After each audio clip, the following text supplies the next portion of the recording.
Around Seychelles was so beautiful. I used to enjoy snorkeling. It was always lovely to see beautiful colors, beautiful species of fish everywhere. And now, after I went back to the water, 2016 beaching event, it was just horrible. Like, it was really sad to see that a lot of corals had died. And there was barely anything to look at. Since 2017, they started coral projects whereby they partnered with hotels to be able to restore degraded reefs around the hotel areas. Right away, we went to our hotel staff and asked about their conservation practices. We have also partnered up with the Marine Conservation Society of Seychelles. We've done a snorkeling trail where snorkels are guided with the guest, and they explain everything the environment is going through. And we have a coral nursery. We're doing a coral restoration program. For this past year, we've stopped plastic straws, plastic water bottles in the rooms. We've stopped completely plastic bags. So if you imagine hotels with hundreds of rooms and all the plastic that they could consume is quite enormous. I couldn't believe how much coral death we'd seen through our journey leading up to this point. I was hoping this would be the turn for good news, but it wasn't.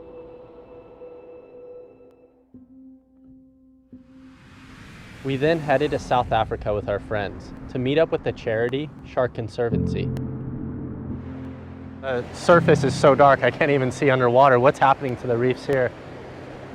I mean, these reefs are being destroyed at an alarming rate, and the problem is today, there aren't very many of them left. We study the role of sharks in ocean ecosystems and try and understand how sharks are shaping the world around them. Sharks around the world are experiencing huge population declines, and this is forever changing the face of our oceans. We need to understand how sharks and how ocean health are related and how that affects us as human beings.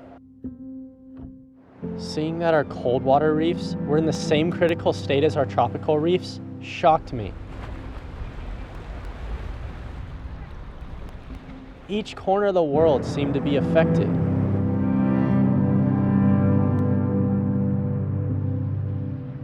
I was in Kauai when I was like 11 years old. My grandma lived there, and I remember snorkeling for my first time, and just like I was amazed by the colors and the amount of fish. 10 years later, to the same spots, and it was so dead and so much different than what I expected. It's crazy because nobody knows, and it's affecting us all, and it's affecting all of the ocean, and so we really just need to start fixing it and bringing awareness to it and having everybody know and using the right products and not using so much plastic. It'd be one of the most rewarding things to bring up a family and allow them to see the world in the way that I did and not have to explain things that are extinct because we weren't able to treat our earth with enough care.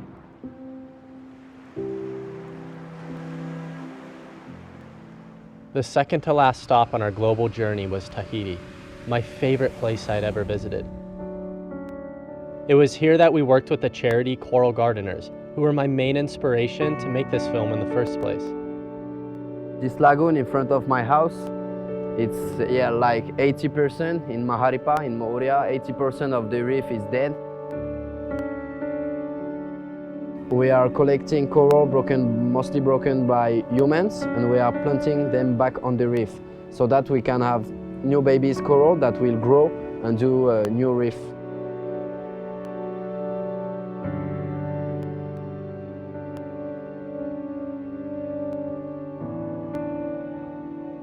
When you go down there and you see this little piece of coral and you can plant it and you know that that's your piece of coral that you're bringing back into the environment, it's a really good feeling, and we need those little good feelings to keep going in the conservation world because it's so much doom and gloom all the time.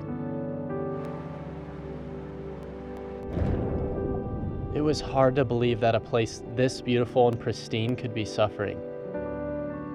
Even the local fisherman we met up with told us how hard it was to catch fish to feed his family. We spent time with the local kids, and they really helped me understand how much their life depends on the reef.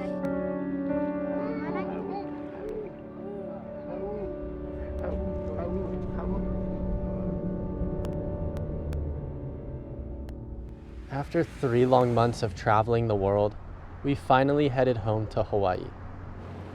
When we arrived, we immediately went to have some much-needed conversations with some of our good friends. You were explaining to me earlier how the sprays that people are spraying on their lawn, how that can impact the environment negatively.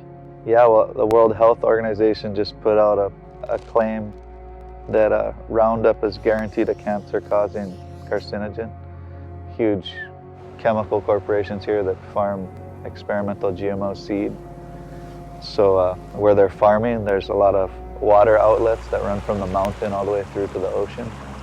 And so out in front of those places, the reefs are dead.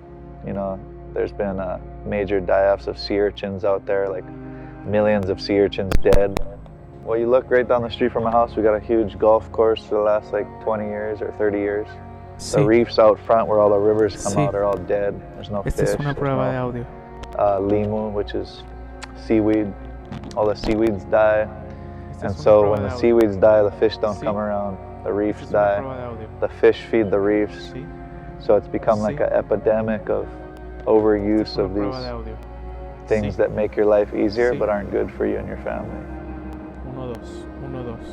Uno, dos.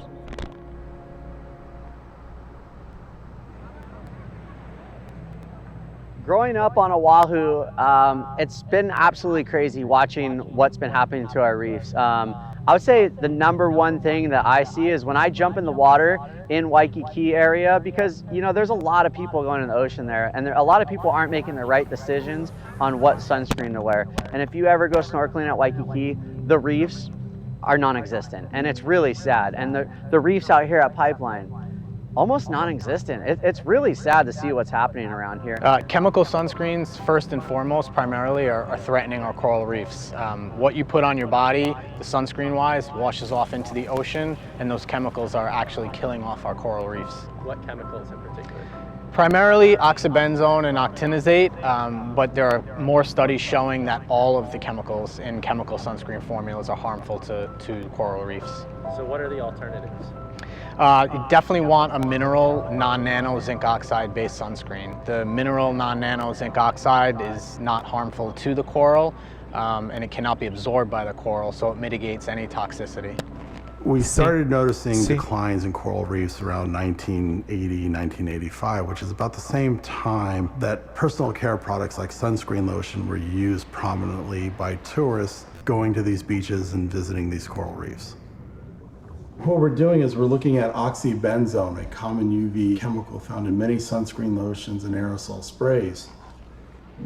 Oxybenzone can cause an adverse effect in coral at 62 parts per trillion. That is equivalent to 1 drop of water in 6.5 Olympic-sized swimming pools. So you don't need a lot to cause a lot of damage.